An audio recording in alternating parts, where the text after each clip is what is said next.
이 시간 함께 하나님 말씀 같이 여시겠습니다. 오늘 우리에게 주신 하나님의 말씀은 마태복음 22장 41절에서 46절까지의 말씀입니다. 제 성경으로 신약 39면에 있습니다. 마태복음 22장 41절에서 46절. 바리새인들이 모였을 때 예수께서 그들에게 물으시되 너희는 그리스도에 대하여 어떻게 생각하느냐? 누구의 자손이냐? 대답하되 다윗의 자손이니이다. 이르시되 그러면 다윗이 성령에 감동되어 어찌 그리스도를 주라 칭하여 말하되 주께서 내 주께 이르시되 내가 내 원수를 내 발 아래에 둘 때까지 내 우편에 앉아 있으라 하셨도다 하였느냐? 다윗이 그리스도를 주라 칭하였은즉 어찌 그의 자손이 되겠느냐 하시니 한마디도 능히 대답하는 자가 없고 그날부터 감히 그에게 묻는 자도 없더라. 아멘. 자, 오늘 말씀은 참 뭐랄까요? 이 말씀의 내용이 좀 우리와 도대체 우리의 삶과 무슨 상관이 있는가? 그런 느낌을 주는 그런 말씀입니다. 이런 본문을 대할 때마다 우리는 이런 생각이 들죠. 그래서 뭘 어쩌라는 말인가? 한마디로 우리의 삶의 실제와 현실과 그렇게 상관이 있어 보이지 않는다는 것이죠. 어떤 내용입니까? 예수님이 다윗의 자손인가? 아니면 다윗이 예수님의 자손인가? 시간적으로 보면 다윗이 먼저고 예수님이 나중인데 예수님이 이렇게 말씀하시죠. 그렇다면 왜 시편 110편에 다윗이 나중에 태어날 메시아를 내 주라고 표현했느냐? 이런 누가 조상이고 선조냐? 누가 후손이냐? 이런 이야기죠. 이런 성경의 내용이 우리네 현실과 도대체 무슨 상관이 있는가? 우리는 좀 의아합니다. 지금 우리는 우리의 현실 속에서 내 몸이 병들어 아파서 고통스럽고 힘든데 도대체 이런 말씀이 다윗이 누구의 후손이며 예수님이 누구의 후손이며 이게 뭐가 그렇게 중요한가? 이런 생각이 드는 것이죠. 경쟁이 심한 요즘 같은 이 세상에 취업 준비하느라 바빠 죽겠는데 그죠? 뭐가 그렇게 이런 게 중요한가? 자녀들 속썩이고 사업 어렵고 직장에서 스트레스 받고 사람들과의 관계에서 자꾸 상처받고 실패하고 또 때로는 사랑하는 어떤 사람이 떠나가서 그 상실의 아픔에 힘들고 눈물 짓고 그죠? 또 당장 경제적으로 통장에 잔고가 없어서 이거 어떻게 해야 되나? 생활도 어렵고 대출 이자는 자꾸 올라가가지고 가지고 있는 집을 팔아야 되나? 아니면 가지고 있어야 되나? 이런 고민을 하는 인생들에게 예수님은 누구의 후손인가? 이게 뭐가 그렇게 중요하냐 말이에요. 이게 우리의 인생과 무슨 상관이 있냐는 겁니다. 여러분, 종교와 기독교 신앙의 차이는 이겁니다. 종교는 에고가 있습니다. 에고는 나입니다. 종교는 내가 있고 그 다음에 신이 있는 겁니다. 이 말은 내가 없으면 신도 의미가 없는 거예요. 내 삶이 없으면 신도 필요 없다는 말이죠. 신은 나의 필요 때문에 존재하는 것이 종교입니다. 그러나 기독교 신앙은 반대입니다. 기독교 신앙은 하나님이 있고 그 다음에 내가 있는 겁니다. 예수님 때문에 내가 있는 것이죠. 이 말은 내가 없어도 내 삶이 없어도 하나님은 여전히 하나님 되시는데 문제가 전혀 없다는 말입니다.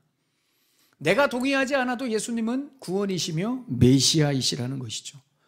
내 존재가 이 세상에서 흔적도 없이 사라져도 하나님은 하나님 되시는데 전혀 문제가 없다는 말입니다.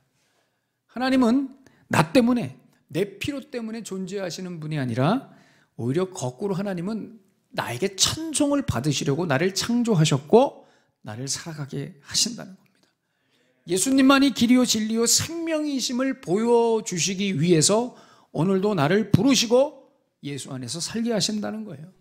그러니까 종교와 기독교 신앙은 완전히 출발 자체부터가 다르다는 것이죠. 그래서 종교는 시간이 지나면 지날수록 내 중심이 됩니다. 내가 중요해요. 내가 뭘 얻을 것인가? 내가 무엇을 어떻게 누릴 것인가? 내 만족이 중요하죠. 이게 종교입니다. 그런데 기독교 신앙은 시간이 지나면 지날수록 하나님 중심, 예수 중심이 됩니다. 하나님이 중요해요. 하나님은 누구신가? 하나님은 나에게 오늘도 무엇을 말씀하시는가? 뭘 원하시는가? 하나님은 정말 이 세상을 통치하시는가? 예수는 왜 나를 위해 죽으셨으며 왜 성경은 예수를 메시아로 보는가? 왜 아직도 온 세상이 하나님의 말씀 성경 때문에 울고 웃는가? 나는 오늘도 예수를 위해 무엇을 해야 되는가? 이런 데 관심이 있다는 거예요. 이게 기독교 신앙이라는 거예요. 이게 바로 여러분 생명을 가진 자와 생명이 없는 자의 차이인 겁니다. 생명을 가진 자는 생명의 근원에 관심이 많습니다. 생명의 근원이 누굽니까? 생명의 근원이 예수님이시죠. 여러분 생명이라는 것은 물리적인 어떤 역동하는 어떤 물리적인 살아있음 이런 걸 의미하기보다는요, 생명은 예수님에 관한 것이에요. 그러니까 여러분들이 생명은 영적인 것이라는 개념을 가지고 있으셔야 돼요. 요한 1서 5장 11절에서 12절에 이렇게 말씀하거든요. 또 증거는 이것이니 하나님이 우리에게 영생을 주신 것과 이 생명이 그의 아들 안에 있는 그것이니라. 아들이 있는 자에게는 생명이 있고 하나님의 아들이 없는 자에게는 생명이 없느니라. 아멘.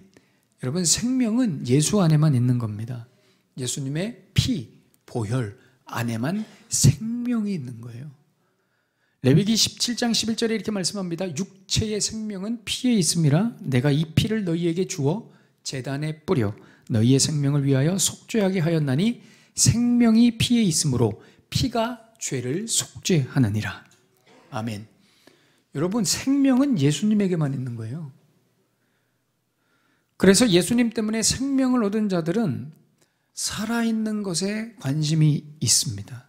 살아있는 것이 뭘까요? 그렇습니다. 이런 것들이죠. 하나님의 영광, 예수님의 구원, 거룩하신 하나님, 재림하실 예수님. 이렇게 이게 여러분 생명에 관련된 것이라는 것이죠. 생명을 가진 자들은 도대체 어떻게 살아야 되는가? 이런 데 관심이 많아요. 그런데 반대로 예수님의 생명을 얻지 못한 자들은, 생명이 없는 자들은 여러분 죽어 있는 것들에, 죽을 것들에, 사라질 것들에, 썩어질 것들에 관심이 많습니다. 거기에 소망을 두고 살아요. 생명이 없잖아요. 여러분 우리 안에 생명이 없잖아요. 그럼 쓸데없는 데 에너지를 쓰면서 삽니다. 다 나를 위한 거죠. 내가 영원할 줄 아는 거죠. 나는 천년만년 영원히 살 것처럼 생각하죠. 그래서 쓸데없이 썩어질 것들에 관심을 두고 살아갑니다. 대표적인 것들이 이런 것들이죠. 돈, 성공, 명예, 지위, 안정, 쾌락, 내 자랑, 내 만족, 이런 것들에 에너지를 쏟고 사는 겁니다. 그러나 생명을 가진 자들은 여러분 그렇게 살지 않아요. 생명이신, 근원이신 예수님에게 관심이 많아요. 이게 생명을 가진 사람들의 특징인 거예요. 근데 이 생명의 능력이 얼마나 위대하냐? 이 생명의 능력이 얼마나 위대하냐? 내 몸이 살아가면서 좀 병들어도 생명을 가진 사람들은 그 병든 것에 휩쓸리지 않고 이런 질문을 하며 삽니다. 아파 죽겠는데도 이런 고백을 합니다. 예수는 왜 메시아이시지? 예수님만이 왜 생명이시지? 이런 데 관심이 있다는 거예요. 몸이 아파 죽겠는데도. 이 생명의 능력이죠. 생명을 가진 자들은 취업을 준비하면서도 이런 데 항상 관심이 있습니다. 하나님의 거룩이란 무엇일까? 여러분 생명 가진 사람들은 취업 준비하면서 뭐 한다고요? 하나님의 거룩은 무엇일까? 내가 거룩하게 살고 있는가? 이런 데 관심이 있다는 말이에요. 사업 어렵고 직장에서 스트레스 받아도 생명을 가진 사람들은 이런 고민을 해요. 나는 과연 그리스도로 옷 입은 하나님의 천국 백성인가? 이런 고민을 한다는 거예요. 공감이 안 되시면 큰일 납니다. 여러분 이런 데 공감이 되셔야 됩니다. 수능을 보면서도 공부를 하면서도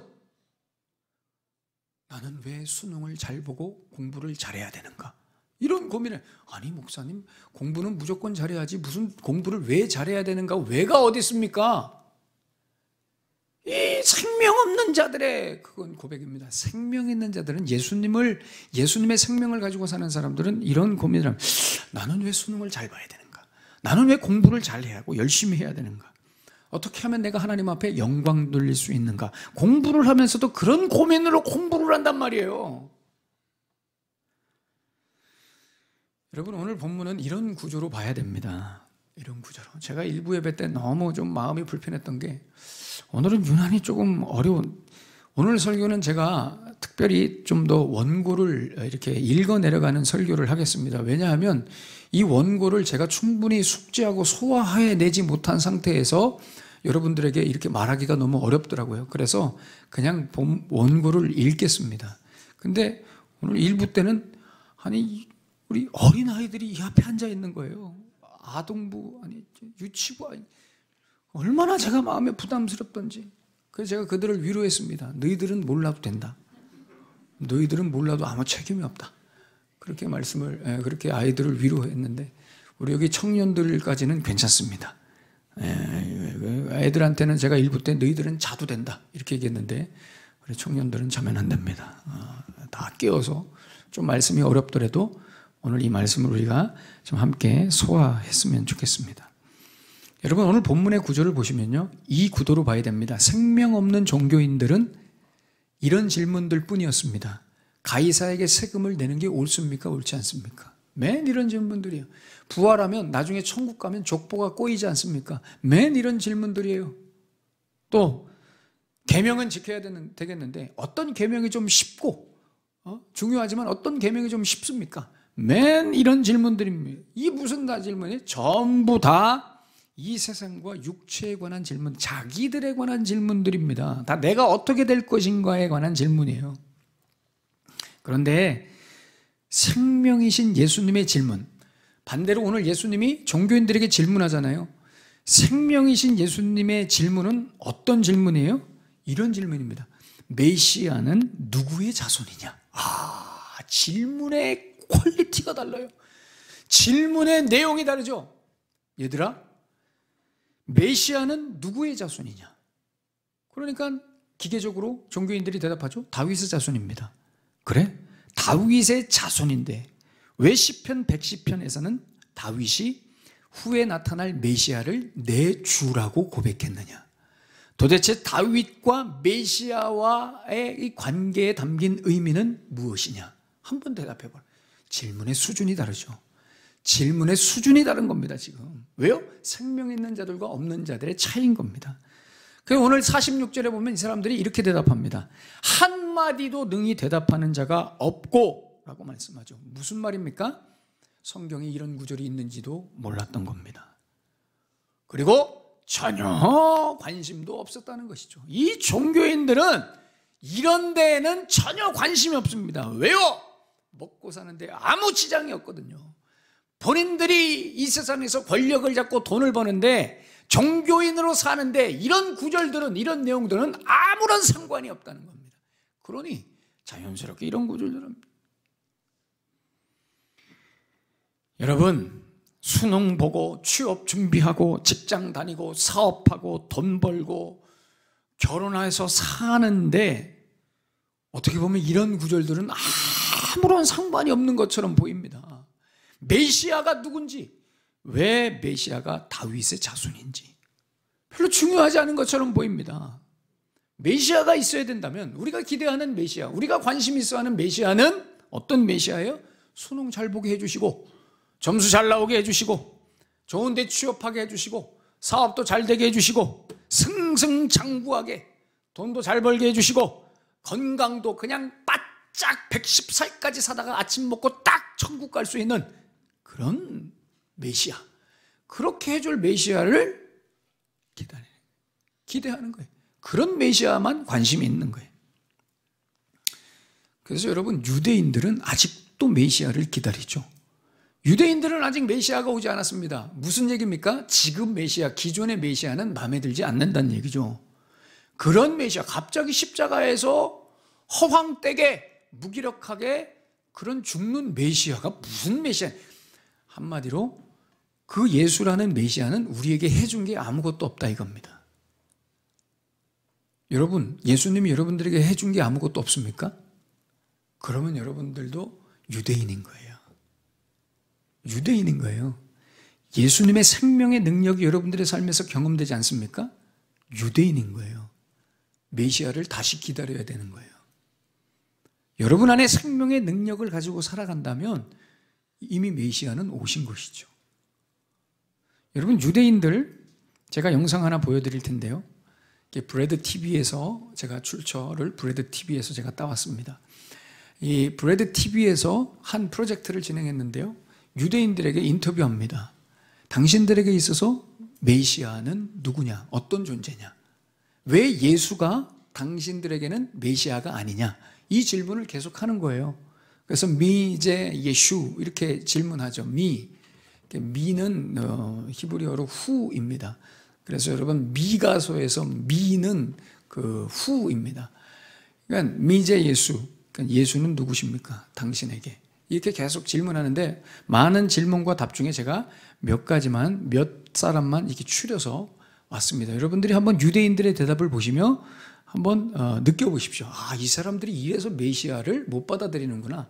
메시아를 아직도 기다리는구나. 한번 보겠습니다. זה מייסד דת הנצרות.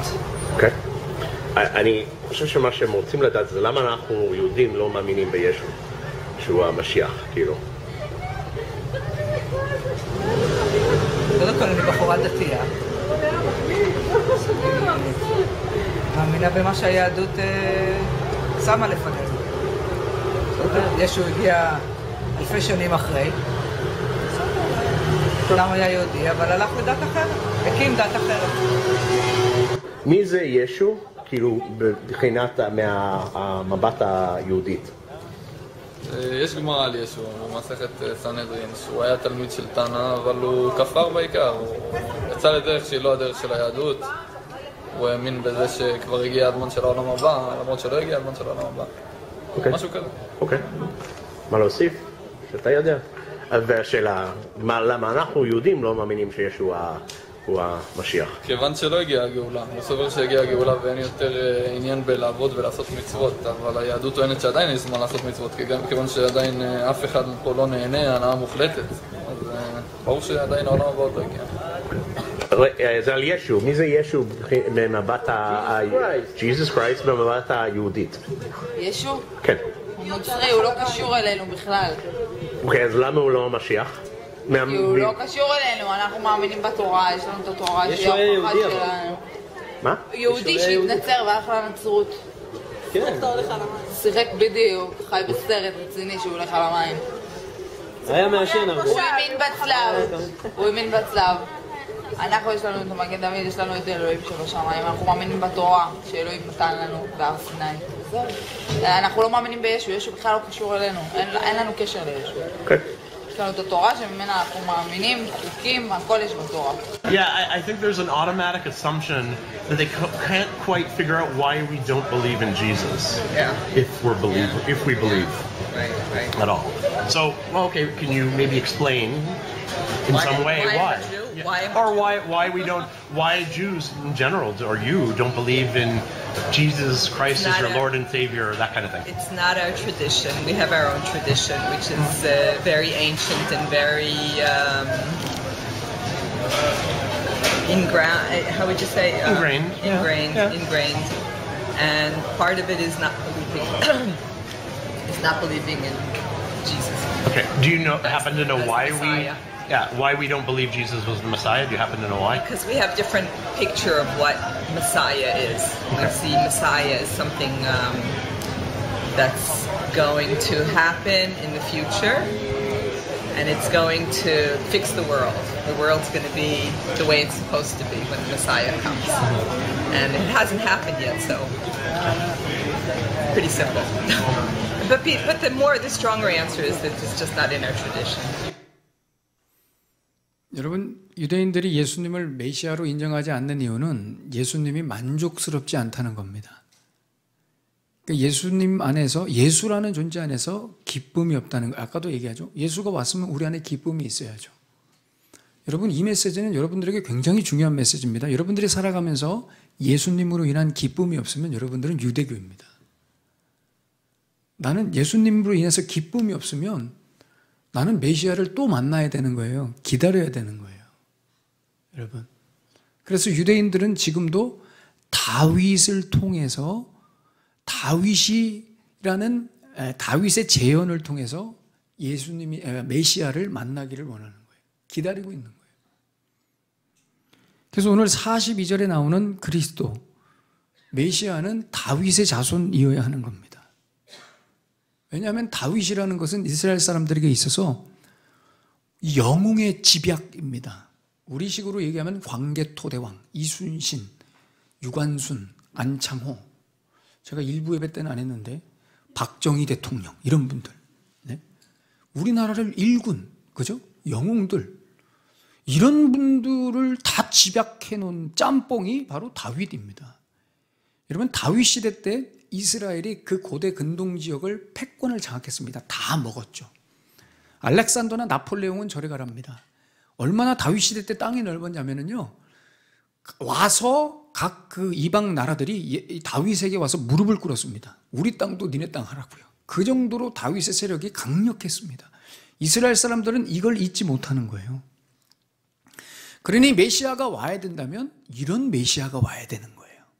우리에게 만족할 만한, 만족스러울 만한, 다시 우리 민족과 우리 각 개인을 강력한 삶으로 만들어주고 인도해줄 그런 메시아를, 그 옛날 다윗의 영광을 재현해줄 메시아를 기다리고 있는 것입니다. 그래서 메시아가 온다면 다윗의 자손이어야 되는 거예요. 아주 패역하고 어리석고 무지한 기대요, 바램인 것입니다. 생각해 보십시오. 그리스도가 다윗과 같아야 된다? 여러분, 이건 엄청난 무식한 소리입니다. 그리스도가 다윗과 같아야 된다? 이런 악한 생각을 가지고 있기 때문에 이스라엘이 망한 것입니다. 여러분, 그리스도는 다윗을 뛰어넘어야 됩니다. 그런데 목사님, 그 성경에 보면 다윗의 자손 예수여 라는 말이 굉장히 많이 나오지 않습니까? 그리고 마태복음, 심지어 마태복음 1장이 이렇게 출발하지 않습니까? 마태복음 1장 1절, 아브라함과 다윗의 자손 예수 그리스도의 계보라. 예수를 다윗의 자손으로 이야기하지 않습니까? 여러분, 이제부터 잘 들으셔야 됩니다. 지금부터 잘 들으셔야 됩니다. 여러분, 성경이 말하는 다윗의 자손이라는 의미와 유대인들이 기대하는 다윗의 자손하고는 완전히 정반대의 개념입니다. 유대인들은 다윗과 같은 메시아를 기대하는 마음으로 다윗의 자손이라고 표현한 것이고요. 성경은 이런 의도예요. 성경은 메시아가 온다면 예수는 다윗보다 우월하시며 완전하신, 다윗보다 더 완전하신 그리스도 메시아, 그 메시아를 소개하기 위해서 다윗의 자손이라고 표현을 했던 것입니다. 그러니까 유대인들이 표현하는 다윗의 자손과 성경이 진짜 표현하고 싶은 다윗의 자손이 개념이 완전히 다르다는 것입니다. 무슨 말이냐? 잘 들으셔야 됩니다. 다윗으로 대표되는 다윗의 자손들 속에 예수님을 끼워 넣으셔서 하나님 나라는 죄로 가득한 인간들의 족보로 세워지지 않고 외부에서 이식된 존재, 즉 예수로만 하나님 나라는 세워진다. 이 메시지를 전하기 위해서 아브라함부터 시작된 다윗의 계보를 만드신 겁니다. 한마디로 다윗을 위해 예수님이 있는 것이 아니라 예수님을 위해 다윗을 하나님이 만드셨다는 거예요. 다윗을 설명하기 위해 예수님이 있는 게 아니라 예수가 참 그리스도이심을 설명하기 위해 다윗을 중심으로 한 계보를 하나님이 의도적으로 만드셨다는 말입니다. 대단한 아멘입니다. 여러분, 깜짝 놀랐습니다. 제가 이런 아멘은 여러분 소망이 있습니다. 우리 교회가 이런 대목의 아멘을 한다는 것은 여러분, 성경이 궁극적으로 얘기하고 싶은 게 바로 이런 겁니다. 다윗으로 대표되는 인간계에서는 생명이 있을 수 없다 이겁니다. 구원이 있을 수 없다 이겁니다. 예수님을 다윗의 자손이 되게 하신 이유는 이 설명을 하려고 하는 겁니다. 다윗은 부족했다 이겁니다. 다윗은 연약했고 다윗은 하나님 앞에 순종하는데 실패했다. 다윗은 죄로 무너진 인간이다. 다윗은 추악하고 더러웠다. 그러나 예수님은 끝까지 정결하셨으며 끝까지 거룩하셨으며 끝까지 하나님이 주신 그 사명을 순종하여 테텔레스타이 이루신 완벽하신 메시아시다. 이것을 다윗과 대조시키려고 다윗이라는 가문에 다윗을 포함시켜서 예수님도 거기에 끼워서 둘을 대비시켜서 설명하시려는 겁니다. 한마디로 다윗은 못했지만 예수님은 하셨다 이거고요. 다윗은 안 되지만 예수님은 된다. 이 설명하시려고 예수님을 다윗의 자손에 끼워 넣으신 겁니다. 그 증거를 볼까요? 마태복음 1장에 보시면 아까도 말씀드린 대로 1장에 계보가 나오죠. 1장 1절 다시 한번 읽어보겠습니다. 다 같이 읽어보겠습니다. 시작. 아브라함과 다윗의 자손 예수 그리스도의 계보라. 자, 예수님의 계보라 해놓고 다윗의 자손 예수님의 계보라 해놓고 그렇다면 다윗의 예수님이 포함된 다윗의 자손의 그 족보는 어떤 특징을 가지고 있는지 한번 보겠느냐 이런 의미예요. 어떤 특징이 있는지 한번 볼까요? 2절 보십시오. 2절 첫 번에 이렇게 말씀합니다. 아브라함이 이삭을 낳고. 자, 여러분 여기서부터 걸립니다. 여기서부터 문제가 돼요. 여기서부터 본래는 안 되는 거예요. 뭐가 안 됩니까? 여러분 이삭은 정상적으로 태어날 수 있는 인간입니까? 절대 그렇지 않습니다. 여러분 아브라함이 이삭을 낳고 이 문장이 완성되려면 이 문장이 유효하려면 인간의 힘으로는 되지 않는다는 거예요. 이삭이 어떻게 태어납니까? 이삭이 어떻게 정상적인 사람의 생식기에서 태어날 수 있습니까? 불가능하잖아요. 100살에 어떻게 사람이 애를 낳습니까? 가능성이 0.1%라도 있습니까? 없습니다. 없음에서 있음을 창조하시고 불가능해서 가능으로 인도하신 하나님이 개입하셨기 때문에 아브라함이 이삭을 낳고라는 문장이 가능했던 겁니다. 그러니까 인간 계보는 원래 아브라함에서 끝나는 겁니다. 다윗까지 가지도 않습니다, 여러분. 그러니 여기서 말씀하는 게 뭐예요? 다윗의 계보는 원래 존재할 수 없다는 말이에요. 그런 계보를 하나님이 이삭으로 외부의 이삭으로 이식시키신 거죠. 그러니 여러분 이삭은 누구를 설명해 주려고 하는 거예요? 그렇죠. 이삭은 예수님을 설명하려고 하는 거예요. 이삭이 예수님인 거예요. 인간의 생식기에서는 나올 수 없는 분, 성령으로 잉태된 분, 예수. 뒤에 또 볼까요? 3절에 유다는 다말에게서 베레스와 세라를 낳고. 여기서 다말은 누구예요? 유다의 며느리입니다. 여러분 유다의 아들들 엘과 오난과 셀라가 있는데 엘과 오난 죽었죠? 셀라는 죽을까 봐 그냥 도망시켜버렸어요. 그러니까 유다는 여기서 대가 끊겨야 되는 게 정상이라고요. 그런데 하나님께서 대를 이으셨죠. 누굴 통해서? 다말을 통해서. 계보가 이어질 수 없는 5절도 보세요. 보아스는 룻을 통해서 계보를 여러분 룻이라는 여인은 이방 여인입니다. 그러니까 룻의 시아버지는 원래 누구였어요? 나오미의 남편은 엘리멜렉이었죠. 엘리멜렉은 죽었어요. 아들 기르온과 말론도 다 죽었어요. 거기서 끊어야 없는 거 끊겨야 되는 거예요. 그런데 하나님께서 룻이라는 이방 여인을 이식시켜서 보아스와 연결을 시켜 다윗의 할아버지인 오벳을 낳게 하신 겁니다. 놀랍지 않습니까? 소름이 끼치지 않습니까? 좀만 더 가볼까요? 다윗은 어떻습니까? 6절에 보세요. 다윗은 우리아의 아내에게서 솔로몬을 낳고. 얼마나 여러분 비정상적입니까? 여러분 다윗이 어떤 후궁을 통해서 낳은 것도 아니고 자기 와이프를 통해서 낳은 것도 아니에요. 우리아라는 자기 충신의 와이프에게서 애를 낳습니다. 여기서 다윗은 죽었어야 됩니다. 하나님의 진노로 심판으로 죽었어야 되는 것이죠. 불법입니다. 비정상입니다. 그럼에도 불구하고 하나님께서 다윗의 그 시편 51편의 회개의 기도를 통해서 용서하시고 대를 솔로몬으로 이어가게 하시죠. 용서하마. 그래서 족보가 예수님까지 가게 된 겁니다. 아브라함으로부터 시작된 예수님까지 이어지는 이 족보, 이 모든 족보가 한 대 한 대 다 이런 식입니다. 한 대 한 대 이어지는 것이 외부의 이식, 외부의 개입이 없으면 이어질 수가 없는 인간 세상사다 말이에요. 족보다 말이에요. 그런데도 하나님께서 꾸역꾸역 이 족보를 이어가게 만드셨다는 겁니다. 개입하셨어. 왜요? 예수님 태어나게 하시려고. 예수님을 태어나게 하시려고. 예수님을 위해 이 계보를 만드셔서 예수가 메시아이심을 설명하시려는 겁니다. 없는 계보를, 불가능한 계보를 만드셔서 말씀하시려는 거예요. 뭘 말씀하시려는 거예요? 그렇습니다. 죄와 죽음으로 점철되는 이 인간 세상, 인간 계보에 하나님의 메시아 그리스도께서 이식되어 생명의 계보, 하나님의 나라의 계보는 계속 세워져 간다.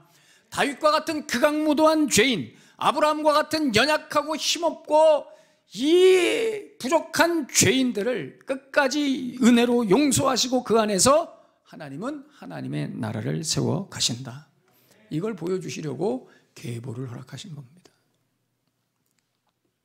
이런 걸 모르니까, 이런 데 관심이 없으니까 메시아를 다윗의 뒤에 줄 세우는 겁니다. 다시 메시아가 와야 된다면 다윗과 같은 그런 훌륭한 광개토대왕, 세종대왕, 이순신, 유관순 다 짬뽕된 그런 메시아가 와야 된다는 거. 무슨 말이에요? 사람들은 여전히 본인들의 죄와 죽음으로 점철된 그 얼룩진 세상, 그 인간 나라를 끝까지 붙들고 가고 싶다는 얘기입니다. 이 인간 세상을, 우리 세상을, 에고, 내 중심인 이 세상을 끝까지 붙들고 가겠다는 거예요. 하나님 나라 싫다는 것이죠. 나는 어떤 일이 있어도 바벨탑 끝까지 세우며 가겠다는 겁니다. 메시아가 와야 된다면 다윗과 같은 영웅 중심으로 메시아가 와야 되고 나는 그것만 인정하겠다. 하나님이 가만 내버려 두십니까? 그렇지 않죠. 그 환상을, 그 계획을 다 깨버리십니다. 어떻게 해요? 예수님을 보내셔서 십자가에 허무하게 허황되게 죽게 하시는 것으로 이 땅의 사람들이 기대하는 모든 기대를 다 실족시키고 마음에 들게 하지 않는 형태로, 다 도망가게 하는 형태로 예수님을 보내셔서 메시아가 되게 하십니다. 이야, 너희들이 기대하는 메시아는 없단 말이에요. 너희들이 그렇게 추구하는 너희들 중심의 나라는 없단 말이에요. 여러분, 예수님을 믿는다는 게 뭡니까? 이제 내 세상은, 인간 세상은 끝났다는 겁니다. 내가 주인이 되는 내 세상, 내가 만들고 싶은 내 인생은 예수로 인해서 무너지는 겁니다. 이게 여러분 예수 믿는 겁니다. 그래서 여러분, 예수님은 제정신으로 못 믿는 겁니다. 예수를 어떻게 제정신으로 믿습니까? 상식으로, 논리로 예수님을 믿습니까? 불가능합니다. 당신 세상 없다는데 어떻게, 네가 하고 싶은 거 안 된다는데 어떻게 예수를 믿습니까? 예수를 못 믿죠. 절대 거부하겠죠. 그래서 제정신으로 예수님을 못 받아들여요. 불가능해요. 제정신이 아니어야 예수님을 믿는 겁니다. 그걸 성경은 기가 막힌 표현으로 이야기하죠. 제정신이 아니어야 예수를 믿는다. 이게 무슨 말이에요? 성령으로 거듭났다, 이런 얘기입니다. 이게 중생하였다. 그래서 여러분, 거듭나지 못하면, 성령으로 다시 태어나지 못하면 예수를 믿는다 해도, 교회를 다닌다 해도 세속적이고 썩어질 것들을 우리 인생에서 보상으로 기대합니다. 내가 예수를 믿었으니 이런 보상이 있어야 되지 않겠는가? 나의 영웅이신 다윗의 자손이시여, 다시 한번 천하를 통일시켜 주시고 이 땅에 부귀영화를 주십시오. 내가 기대한 대로 다 이루어 주십시오. 다윗의 자손이시여. 이 다윗의 자손이 누구냔 말이에요. 이런 기대로 예수님을 믿고 있으니, 잘 들으십시오. 예수를 믿어서 갖고 싶어하는 보상이 예수를 믿지 않는 세상 사람들이 갖고 싶어하는 보상과 같아지게 됩니다. 자, 다시 한번 말씀드립니다. 예수를 믿어서 갖고 싶어하는 보상이 예수를 믿지 않는 세상 사람들이 갖고 싶어하는 보상과 같아지는 거예요. 다른 게 없는 거예요. 왜 이런다고요? 성령으로 거듭나지 않아서 그래요. 다시 태어나지 않아서. 아까도 말씀드렸지만 생명은 죽어있는 것에 관심 있지 않습니다. 썩어질 것들에 관심 있지 않습니다. 예수 믿어서 좀 잘 돼보자. 성공해보자. 하나님, 제가 이렇게 기도했는데, 하나님 앞에 내가 이렇게 기도했는데 왜 응답 안 해주십니까? 아니, 왜 하나님 취업 안 됩니까? 왜 하나님 이거 안 주십니까? 왜 하나님 점수 잘 나오게 해주지 않으십니까? 하나님, 제가 하나님 앞에 이렇게 헌신했는데 내 자식들이 왜 이럽니까? 왜 저 사람들보다 내가 낫지 않습니까? 왜 기도도 안 하고 예배도 안 드리고 교회도 안 다니는 저 사람들은 나보다 더 잘 됐는데 왜 하나님 앞에서 나는 이 모양 이 꼴로 그냥 놔두십니까? 여러분, 이것은 생명 가진 자들의 고백이 아닙니다. 예수님의 생명으로 기쁨이 없다는 얘기죠. 만족이 안 된다는 얘기죠. 예수 믿는 사람들은 생명의 증거를 죽어있는 것들에게서 찾지 않습니다. 생명에 대한 보상을 죽어있는 것들에게서 받으려고 하지 않습니다. 오히려 반대죠. 생명 있는 사람들은 어디에서 여러분 보상을 찾는지 아십니까? 고린도후서 4장 6절에서 10절에 이렇게 말씀합니다. 어두운 데에 빛이 빛이라 말씀하셨던 그 하나님께서 예수 그리스도의 얼굴에 있는 하나님의 영광을 아는 빛을 우리의 마음에 비추셨느니라. 우리가 이 보배를 질그릇에 가졌으니 이는 심히 큰 능력은 하나님께 있고 우리에게 있지 아니함을 알게 하려 함이라. 우리가 사방으로 우겨쌈을 당하여도 쌓이지 아니하며 답답한 일을 당하여도 낙심하지 아니하며 박해를 받아도 버림받지 아니하며 거꾸로뜨림을 당하여도 망하지 아니하고 우리가 항상 예수의 죽음을 몸에 짊어짐은 예수의 생명이 또한 우리 몸에 나타나게 하려 함이라. 아멘. 이게 생명입니다. 또 이어서 말씀하시죠. 16절에서 18절. 그러므로 우리가 낙심하지 아니하노니 우리는 그런 걸로 낙심하지 않는다. 우리의 겉사람은 낡아지나 우리의 속사람은 날로 새로워진다. 우리가 잠시 받는 환난에 경한 것이 지극히 크고 영원한 영광에 중한 것을 우리에게 이루게 함이니 우리가 주목하는 것은 보이는 것이 아니요 보이지 않는 것이니 보이는 것은 잠깐이요 보이지 않는 것은 영원함이라. 여러분, 이게 생명입니다. 이게 생명입니다. 여러분, 하나만 더 해볼까요? 빌립보서 4장 12절에 나는 비천에 처할 줄도 알고 풍부에 처할 줄도 알아. 모든 일 곧 배부름과 배고픔과 풍부와 궁핍에도 처할 줄 아는 일체의 비결을 배웠노라. 이게 생명입니다. 비천에 처해서 이게 뭡니까? 이게 아니라 비천에 처했을 때 예수님의 생명으로 인해서 기뻐하며 비천에 처해도 여유가 있으며 비천에 처해도 하나님을 찬양하며 이 땅을 살아가면서 어떤 일로 인해서 낙심하지 않는, 여러분, 이것이 생명입니다. 이 생명을 주시려고 우리 예수님께서 메시아로 오신 것입니다. 여러분 꼭 기억하십시오. 예수님이 여러분들에게 주시려는 것은 겉사람의 화려함이 아닙니다. 풍부가 아닙니다. 배부름이 아닙니다. 물론 이런 것도 필요에 따라 주시지만 그런 건 있어도 그만, 없어도 그만입니다.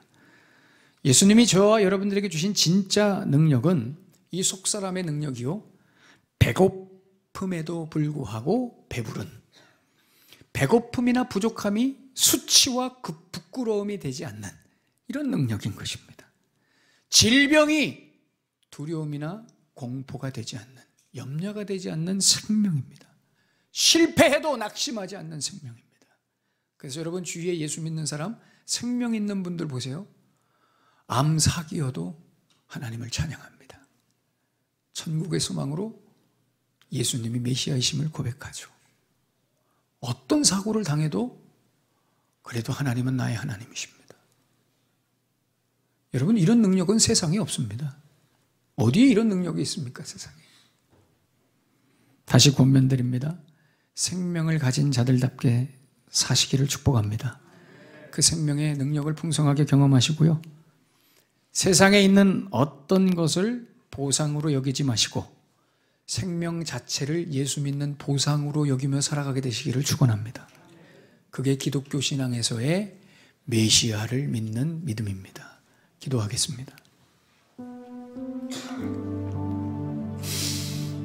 이 시간 주신 말씀 가슴에 품으시면서 기도하겠습니다. 예수님은 여러분들에게 누구입니까? 여러분, 예수님으로 여러분 안에 기쁨이 있습니까? 어렵고 힘들어도 이겨낼 수 있으십니까? 낙심하지 않으십니까? 예수를 믿는데도 여전히 세상 일로 인해서 낙심되며 기쁨이 없으며 슬퍼하며, 나는 왜 저 사람들은 예수를 안 믿어도 잘 되는데 하나님 이게 뭡니까?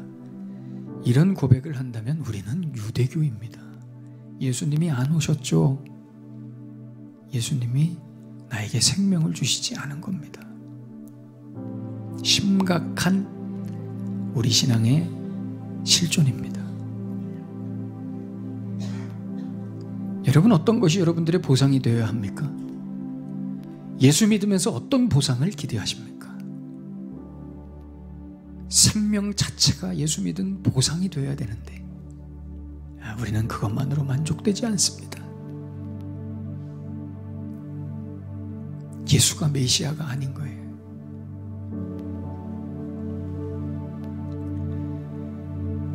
다윗은 안 돼요. 여러분, 그걸 보여주려고 예수님이 족보 안에 들어가셨어요. 여러분, 생명 가진 자들답게 사십시오. 오늘 주신 말씀 가슴에 품으시면서, 주님, 다윗의 자손 예수여, 나에게 생명 주신 예수여, 생명 가진 자답게 살게 하여 주시옵소서. 우리 간절한 마음으로 주신 말씀 가슴에 품고 그러면 기도하겠습니다. 하나님 아버지, 하나님 아버지,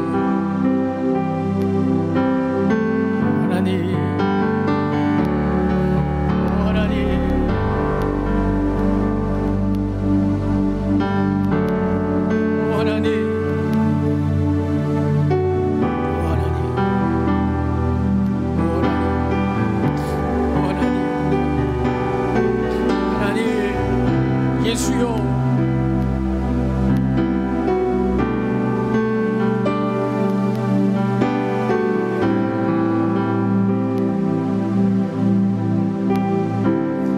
사랑하는 예수님, 예수님만이 나의 메시아이시며 나의 구원이시며 나의 생명이십니다.